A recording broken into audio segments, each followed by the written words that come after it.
Halo, saya Frankie yang akan bantu kalian melek finansial.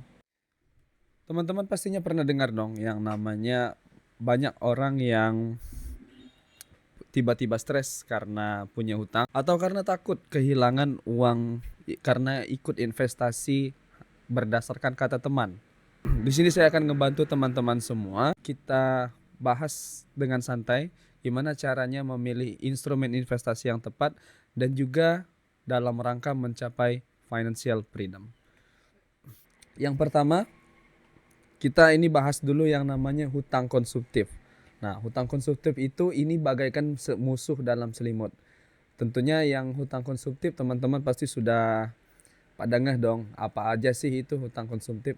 Yang pertama, ganti HP setiap tahun. Orang-orang itu mengganti HP setiap tahun. Mungkin mikirnya karena supaya selalu ikut yang namanya tren, kemudian tidak ketinggalan yang namanya teknologi. Tetapi ini tidak serta-merta karena hanya sesimpel itu aja. Banyak orang yang selalu ganti HP itu karena hanya gengsi, bukan karena price to performance-nya itu pas. Orang-orang yang ganti HP hanya mengganti HP tanpa menggunakan HP tersebut selayak dan sebagaimana mestinya. Kemudian jalan-jalan atau yang biasa disebut dengan self healing. Self healing itu banyak manfaatnya kalau teman-teman di sini sudah memiliki yang namanya dana darurat. Cuman jika masih uangnya masih pas-pasan atau mungkin dana daruratnya belum tercapai atau belum mencukupi, nah ini agak berbahaya juga. Kenapa? Karena dalam jalan-jalan itu tentu uang-uangnya yang dikeluarkan itu tidak sedikit. Kemudian yang paling terakhir dan yang paling natural rasanya adalah belanja pakai yang namanya cicilan pay later. Kita lihatnya kalau di aplikasi seperti paling berapa aja sih? Oke aja lah, dikit-dikit tahu-taunya lama-lama menjadi bukit. Iya dong, kalau misalnya jadi tabungan lama-lama menjadi bukit, oke. Cuman kalau dalam bentuk hutang ini pasti stres juga. Tips biar aman, tahan diri dulu ya, tahan diri dulu, stop ngikut-ngikutin tren, stop dulu harus yang namanya self healing. Kemudian selalu tahu apa yang dibeli dan pastikan itu memang penting. Ya, jangan hanya ngikutin tren, apalagi yang namanya pakai pay later ya. Selanjutnya, karena tadi kita ingin membahas yang namanya financial freedom, kita pasti ingin langsung banyak dong uangnya. Nah, di sini juga kita sebagai anak muda yang selalu dekat sekali dengan teknologi, kita harus pintar-pintar untuk memilih instrumen investasi yang berseliweran sekarang. Investasi-investasi itu apa aja sih, Mas? Sebenarnya banyak.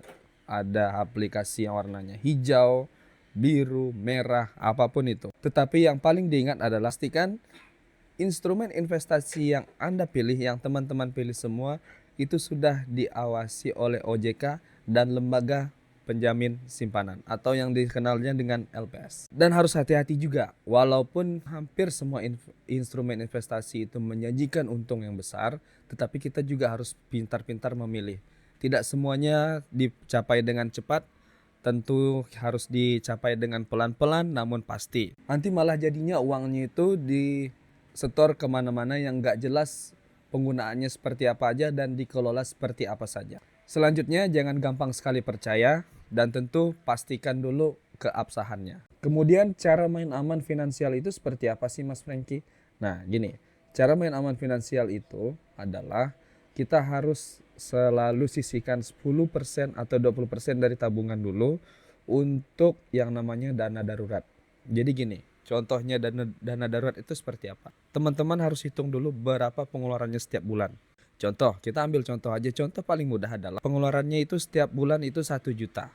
Umumnya adalah atau wajibnya adalah teman-teman itu punya 9 kali dari pengeluarannya setiap bulan. Tadi kan 1 juta. Berarti harus ada 9 juta untuk dana darurat tadi. Nah, kemudian kalau misalnya sudah tercapai, maka uang sisa yang sudah disisihkan 10 atau 20% tadi, itulah bisa lanjut ke investasi. Investasinya nggak perlu yang harus berapa juta, harus berapa ratus juta, tidak. Tetapi investasi yang saya bahas di sini adalah investasi kecil-kecil aja, yang semampunya aja, yang bisa sesuai dengan 10 atau 20% itu. Kenapa? Karena nanti investasi itu bukan yang harus memberatkan teman-teman sekalian. Katakanlah gajinya 10 juta, ya. Amin. 10 atau 20% dari 10 juta kan selalu bisa diinvestasikan. 8 juta sisanya itu sudah bisa dipakai untuk kebutuhan hidup. Nah, jadi kita yang pakai dana investasi itu tidak harus langsung ditarik lagi. Kemudian investasi itu apa sih Mas Franky? Investasi itu bukanlah sebuah permainan judi yang dalam 1 atau 2 bulan langsung bisa ditarik dalam jumlah besar. No, no. Teman-teman semuanya jangan langsung tergiur dengan return dari investasi yang begitu besar. Karena pada sejatinya investasi adalah hal yang kita tanam dari kecil dan akan menjadi besar di kemudian hari. Jika teman-teman sudah mempunyai dana darurat, yang tadi sudah saya sebutkan bahwa 9 kali dari pengeluaran, kemudian investasinya sudah berjalan, dan juga tidak lupa saya bahas adalah teman-teman harus selalu investasi juga leher ke atas. Ya, investasi leher ke atas itu maksudnya seperti apa sih Mas Franky? Nah gini, investasi leher ke atas itu nggak cuma mendongak gini ya, nggak, no. Investasi leher ke atas itu contohnya seperti selalu belajar mengembangkan diri. Contoh, selalu ikut program seminar tentang bagaimana berbicara di depan umum. Kemudian yang kedua, selalu belajar skill-skill yang baru. Yang penting selalu menambah soft skill. Makanya dari situ supaya kita makin melek finansial, yang pertama harus menghindari yang namanya hutang konsumtif. Sekali lagi saya tidak melarang teman-teman untuk beli HP baru, jalan-jalan, gak apa-apa. Tetapi wajib yang namanya ada dana darurat. Oke? Kemudian yang kedua adalah jika ingin berinvestasi, pastikan instrumen investasi yang teman-teman ingin ikuti itu dipelajari baik-baik. Selanjutnya yang ketiga, cara main aman seperti yang sudah saya sebutkan tadi, selalu sisihkan 10% atau 20% saja untuk diinvestasikan. Tidak semua dari penghasilan yang harus diinvestasikan. Kita juga harus selalu investasi leher ke atas.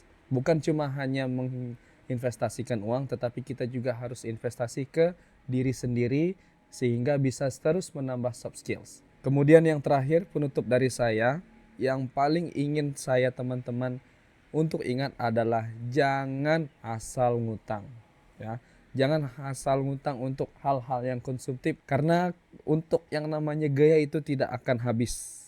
Setiap tahun, setiap bulan, setiap hari selalu ada inovasi teknologi yang baru. Jangan tergiur yang namanya cuan dengan cepat. Kita harus cermat memilah instrumen investasi yang paling tepat dan paling cocok untuk kita sendiri. Yang terakhir, jaga uang sama dengan jaga pikiran. Jadi jika pikiran Anda selalu dengan hal-hal yang konsumtif, maka uang kalian akan selalu dihabiskan dengan hal-hal yang konsumtif. Sekian dari saya, cerdas kelola uang, bijak hadapi masa depan. See you, bye-bye.